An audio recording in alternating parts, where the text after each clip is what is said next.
নমস্কার, আমি স্নেহাশ্রী বলছি, আর আপনারা এই মুহূর্তে দেখছেন বাস্তব নিউজ। দেখুন সেই এক্সক্লুসিভ খবর শুধুমাত্র বাস্তব নিউজের পর্দায়। আরজিকর কাণ্ডে কেন নিরাপত্তা পালন হলো না এবং নিরাপত্তার অভাব দেখিয়ে পঞ্চায়েতের ট্রেনিং বয়কট বিরোধী সদস্যদের। আরজিকরের কাণ্ডে কেন নিরাপত্তা পালন হলো না বিরোধী পঞ্চায়েত সদস্যদের নিরাপত্তা এবং তাদের সঙ্গে বৈমাতৃ সুলভ মনোভাব করে শাসক দল এই অভিযোগ তুলে সরকারি ট্রেনিং বয়কট বিরোধী ৩৬ জন পঞ্চায়েত সদস্যের। ঘটনাটি দক্ষিণ ২৪ পরগনা জেলার নামখানা ব্লকে।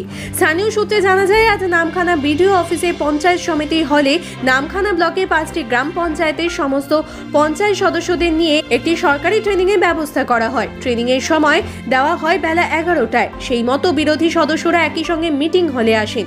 সেখানে যেমন পাখার সমস্যা, অন্যদিকে হলে এসিও বন্ধ করে দেওয়া হয় বলে অভিযোগ ওঠে। শুরু হয়ে যায় মিটিং শুরু হওয়ার আগে কেন আরজিকর কাণ্ডের অভয়ের জন্য নিরাপত্তা পালন করা হলো না এবং নানা রকম অভিযোগ তুলে তারা একসঙ্গে স্লোগান দিতে দিতে বাইরে বেরিয়ে আসেন এবং বারবার শাসক দলের বিরুদ্ধে স্লোগান দিতে থাকেন। এখনো চলছে সেই বিক্ষোভ। ইতিমধ্যে ঘটনাস্থলে নামখানা থানার পুলিশ এই নিয়ে এলাকায় চাঞ্চল্য ছড়িয়েছে। আর আপনারা সেই ছবি সরাসরি দেখছেন শুধুমাত্র বাস্তব নিউজের পর্দায়।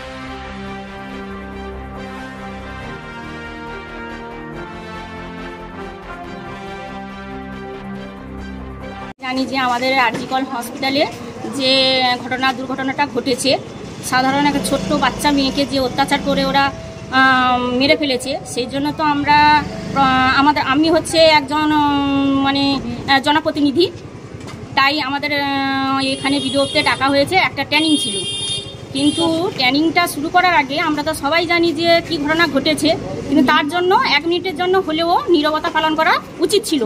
কিন্তু ওই সমস্ত যে অফিসাররা এসছে, ওনারা হচ্ছে কোনো নীরবতা পালন নেই, কিংবা যে রুমটাতে আমাদের বসতে দিয়েছে ব্যবস্থা করা হয়েছে তার মধ্যে এসি চলছিল, কিন্তু এসিটা বন্ধ করে দেওয়া হয়েছে।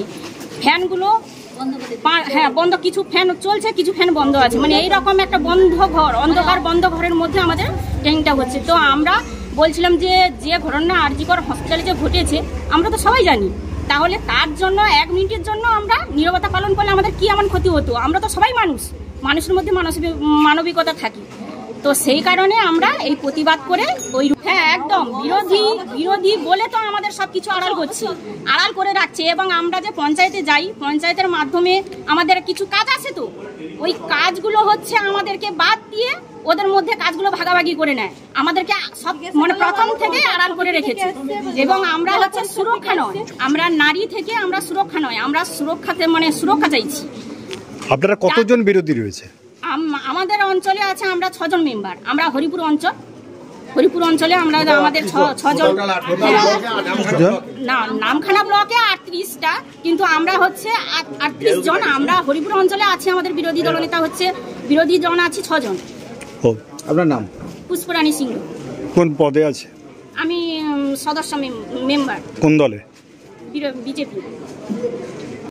যে আমাদের আজকের এখানটা বিডিও অফিসে ডাকা হয়েছিল সকাল ৯:৩০ প্রশিক্ষণ ট্রেনিং হিসেবে, কিন্তু আমরা এসে বসে আছি ১ ঘন্টা ২ ঘন্টা পেরিয়ে গেল। পুরো 11:30টার সময় আমাদের ট্রেনিং শুরু হয়। ট্রেনিংটা শুরু হতে গিয়ে আমরা যে রুমটায় বসতে দিয়েছে সেখানটায় কোনো ফ্যানের ব্যবস্থা নেই। ফ্যানের ব্যবস্থা আছে, কিন্তু 2টো ফ্যান চলছে আর সবগুলো বন্ধ। এসি চলছিল, এসিটাও বন্ধ। চেয়ারগুলো দেখছি আমাদের ৯:৩০টায় যদি প্রশিক্ষণ ব্যবস্থা থাকে তাহলে চেয়ারগুলো পাতার মতন কেউ নেই। 10টার পরে চেয়ারগুলো এলো, তারপরে চেয়ারগুলো ধুলো ময়লা ভর্তি। ঠিকই আছে, সবটাই মেনে নিলাম, আমরা বসেও গেলাম ট্রেনিংয়ে। স্যার শুরু করলেন, কিন্তু স্যার আজকে একটা ঘটনাটা হচ্ছে যে আমাদের গোটা রাজ্য এখন উত্তাল শুধু আরজিকরের সমস্যা নিয়ে। আরজিকরের সমস্যাটা আপনারা সবাই জানেন, এই একটা ছোট্ট মেয়েকে নৃশংসভাবে হত্যা করা হলো, সেটা নিয়ে। কিন্তু স্যার যে প্রশিক্ষণ দিতে আসে, উনিও তো জেলা থেকে এসছেন, উনারকে একটা বলা সাধারণ সেন্স হিসাবে যে উনার প্রতি একটা মর্মান্তিক ঘটনা, ওনার প্রতি নীরবতা পালন করা 1 মিনিট উনি কিন্তু করলেন না। যথারীতি ট্রেনিং শুরু করে দিলেন। আমরা বললাম আপনার কি স্যার ট্রেনিং শুরু হয়ে গেছে? বলে হ্যাঁ শুরু করেছি। তখন আমরা কিন্তু ওখান থেকে বেরে আমার এই জন্য আমাদের আজকের বিক্ষোভ। ট্রেনিংটাকে বয়কট করলেন? হ্যাঁ, আমরা ট্রেনিংটাকে বয়কট করলাম। এই জন্য আরেকটা স্যার কথা, আমাদের যে পঞ্চায়েত বিরোধী দলনেতা হিসেবে পঞ্চায়েতে যাই, আমাদের কিন্তু সুরক্ষা নেই, কিন্তু আরও সেখানটায় আমাদের কোনো কাজকর্ম কিছুই দেওয়া হচ্ছে না।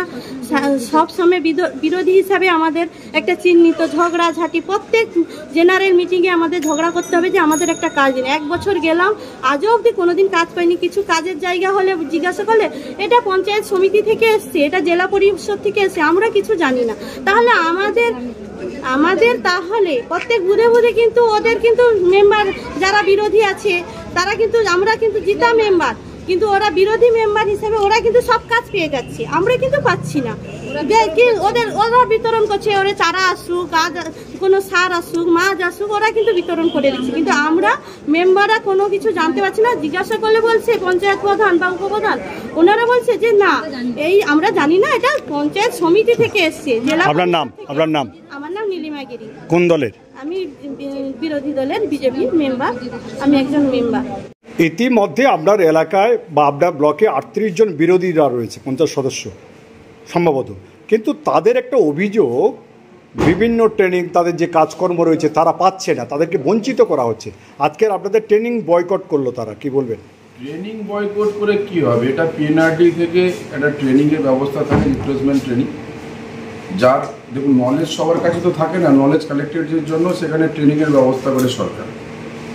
কিন্তু এই ধরনের ঘটনা একটা ট্রেনিংয়ে এসে এই যে ব্যবস্থাপনা কাজকর্ম যে পাচ্ছে না আপনি বললেন, দেখুন গ্রাম সংসদ থেকে গ্রাম সভার মধ্য দিয়ে সেখানে প্রত্যেকটা মেম্বার থেকে শুরু করে সাধারণ মানুষের সামনে প্ল্যান সমস্ত কিছু ধরা হয়, তারপরে জেনারেল মিটিংয়ের পরে তার প্রায়োরিটি। তো এক্ষেত্রে কাজ পাচ্ছে না, ডেভেলপমেন্টটা কি মাথায় করে নিয়ে যাবে নাকি? ডেভেলপমেন্টটা তো রাস্তাঘাট থেকে শুরু করে সমস্ত কিছু হবে, তা রাস্তাঘাটগুলো হচ্ছে নাকি দেখুন। শুধু বিরোধিতা করতে হবে বলে যদি আমরা বিরোধী হিসেবে দাঁড়িয়ে থাকি তাহলে সেক্ষেত্রে খুব বাজে জায়গা তৈরি হচ্ছে। আর ট্রেনিং বয়কটের কিছু ব্যাপার নেই, ট্রেনিংটা ট্রেনিংয়ের মতনই হবে। সুতরাং কারোর যদি ইচ্ছা না, মানে এই ট্রেনিংয়ে উপস্থিত থাকার যদি তার ইচ্ছা না থাকে যে আমার ট্রেনিং নেওয়ার প্রয়োজন নেই, সেক্ষেত্রে সে ট্রেনিং নেবে না। আমাদের চ্যানেলটি যদি ভালো লেগে থাকে তবে লাইক, কমেন্ট, শেয়ার ও ফলো করতে অবশ্যই ভুলবেন না। ধন্যবাদ।